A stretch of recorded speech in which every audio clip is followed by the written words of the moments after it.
পুরী বনাম দীঘা জগন্নাথ মন্দিরের ইতিহাস, বিস্ময় আর পার্থক্যের অজানা কাহিনী। আপনি কি জানেন, একই দেবতা কিন্তু দুই ভিন্ন স্থানে দুটি মন্দির, আর তাতেই লুকিয়ে আছে ইতিহাস, রাজনীতি আর ধর্মীয় বিশ্বাস এবং পর্যটনের এক অসাধারণ সমীকরণ। একদিকে ওড়িশার প্রাচীন জগন্নাথ মন্দির আর অন্যদিকে পশ্চিমবঙ্গের দীঘায় সদ্য তৈরি হওয়া জগন্নাথ ধাম। আজকের এই ভিডিওটিতে আমরা তুলনা করব দুই মন্দিরের, তাদের ইতিহাস, স্থাপত্য, গুরুত্ব এবং বিস্ময় নিয়ে। তাহলে চলুন জেনে নেওয়া যাক কে বেশি ঐতিহ্যবাহী আর কে আধুনিক আভিজাত্যের প্রতীক। প্রথমে আসি পুরীর জগন্নাথ মন্দিরে। এই মন্দির নির্মাণ হয়েছিল 1200 শতাব্দীতে রাজা অনন্ত বর্মন চোর গঙ্গদেবের শাসনকালে। মন্দিরটির ওড়িশার কলিঙ্গ স্থাপত্য শৈলীতে তৈরি, আর এই মন্দিরের উচ্চতা প্রায় 65 মিটার। এখানে বিরাজমান জগন্নাথ, বলরাম এবং সুভদ্রা 3 কাঠের মূর্তি। পুরীর মন্দির শুধু এক ধর্মীয় কেন্দ্র নয়, এটি হিন্দুদের 4 ধামের অন্যতম। এমনকি বিশ্বাস করা হয় এখানে ভগবান বিষ্ণুর এক গুরুত্বপূর্ণ অবতার রূপে পূজিত হন জগন্নাথ দেব। এখানকার রথযাত্রা উৎসব বিশ্বের অন্যতম বৃহৎ ধর্মীয় উৎসব, যেখানে লক্ষ লক্ষ মানুষ ভিড় করেন। পুরীর মন্দিরে এমন অনেক রহস্য আছে যা বিজ্ঞানেও সমাধান করতে পারে নাই। যেমন মন্দিরের ছায়া দিনের কোনো সময় দেখা যায় না, সাগরের শব্দ মন্দিরের ভিতরে প্রবেশ করে না, এমনকি জগন্নাথ মন্দিরের প্রসাদ প্রতিদিন একই পরিমাণ রান্না হয়, কিন্তু কোনো দিন সেই প্রসাদ বাড়তি হয় না, আবার কমও পড়ে না। এবার আসা যাক দীঘার নূতন জগন্নাথ মন্দিরে। এই মন্দির নির্মাণ শুরু হয় 2022 সালে এবং উদ্বোধন হয় 2025 সালের 30 এপ্রিল মুখ্যমন্ত্রী মমতা ব্যানার্জির উপস্থিতিতে। এই মন্দির পশ্চিমবঙ্গ সরকারের অন্যতম বৃহৎ ধর্মীয় প্রকল্প। মন্দিরটির উচ্চতা প্রায় 65 মিটার, একেবারে পুরীর মন্দিরের সমান, কিন্তু একে ঘিরে রয়েছে আধুনিক প্রযুক্তি, যেমন এলিভেটর, সৌরশক্তি ব্যবহার, বিশাল রিসেপশন হল, বিশ্রামাগার এবং অন্যান্য পর্যটকদের দেখার জন্য স্থান।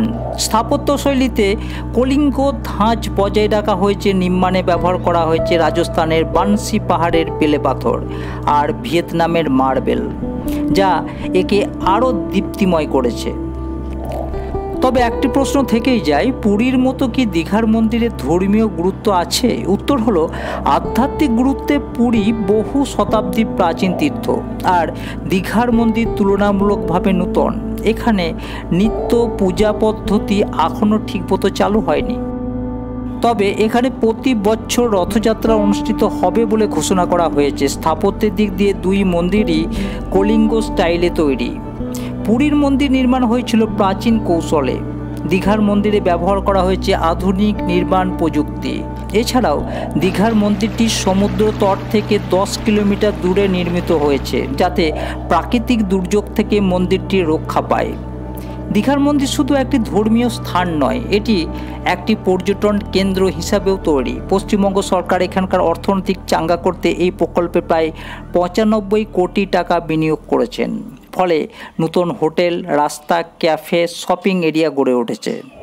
অন্যদিকে পুরীর মন্দির রাষ্ট্রপতির পৃষ্ঠপোষকতায় পরিচালিত হয়, যার জন্য এর প্রশাসনিক গুরুত্ব অনেক বেশি। তাহলে বোঝা গেল পুরীর জগন্নাথ মন্দির এবং দীঘার মন্দিরের মধ্যে প্রধান পার্থক্য হলো মূর্তির উপাদান। পুরীর মন্দিরে জগন্নাথ, বলরাম এবং সুভদ্রার মূর্তি নিম কাঠের, যেখানে দীঘার মন্দিরে এই মূর্তিগুলি মার্বেল পাথরের। তাছাড়াও দীঘার মন্দিরের পুরীর মতো 4 ধামের অংশ নয়, বরং এটি একটি সাধারণ মন্দির। তাহলে আমরা মূল পার্থক্যগুলো পেলাম। পুরীর মন্দিরটি একটি ঐতিহ্যবাহী মন্দির স্থাপত্যের উদাহরণ, যেখানে দীঘার মন্দিরটি একটি আধুনিক নকশায় নির্মিত। পুরীর মন্দিরের ভোগে কোনো বিদেশি সবজি ব্যবহার করা হয় না, যেমন আলু, কিন্তু দীঘার মন্দিরে তেমন কোনো নিয়ম নেই। পুরীর মন্দিরের পরিচালনা করেন পুরীর রাজপরিবার, যেখানে দীঘার মন্দিরের পরিচালনা করেন ইস্কন। পুরীর মন্দির জগন্নাথ ধাম নামে পরিচিত, যা ভারতের 4টি প্রধান তীর্থগুলির মধ্যে একটি। দীঘার মন্দিরকে জগন্নাথ ধাম বলা হয় না, বরং এটি একটি সাধারণ জগন্নাথ মন্দির। এর মধ্যে কিছু আকর্ষণীয় জিনিস আছে, যেমন দীঘার মন্দিরে রয়েছে দীপস্তম্ভ, যা উজ্জয়িনী মন্দিরের আদলে তৈরি করা হয়েছে। এই দীপস্তম্ভ ছাড়াও রয়েছে পদ্মকুণ্ড, যেখানে পদ্ম ফুল সবসময় ফুটে থাকতে দেখা যায়। এই মন্দিরের প্রসাদে প্যাড়া আর ভুজিয়া দেওয়া হয়। অন্যদিকে পুরীর মন্দিরের প্রসাদ হলো খাজা। পুরীর জগন্নাথ মন্দির হলো ইতিহাস, ধর্মীয় পরম্পরা আর অলৌকিকত্বের মিলনস্থল। আর দীঘার মন্দির হচ্ছে আধুনিক ভারতে ধর্মীয় পর্যটনের নূতন ঠিকানা। একই দেবতা, কিন্তু একটিতে লুকিয়ে রয়েছে হাজার বছরের ইতিহাস আর আরেকটিতে ভবিষ্যতের সম্ভাবনা। আপনি কোন মন্দিরটিতে গেছেন কমেন্টে জানাতে ভুলবেন না। আর এমনই তথ্য সমৃদ্ধ ভিডিও পেতে এখনই সাবস্ক্রাইব করুন আমাদের এই চ্যানেল। ধন্যবাদ।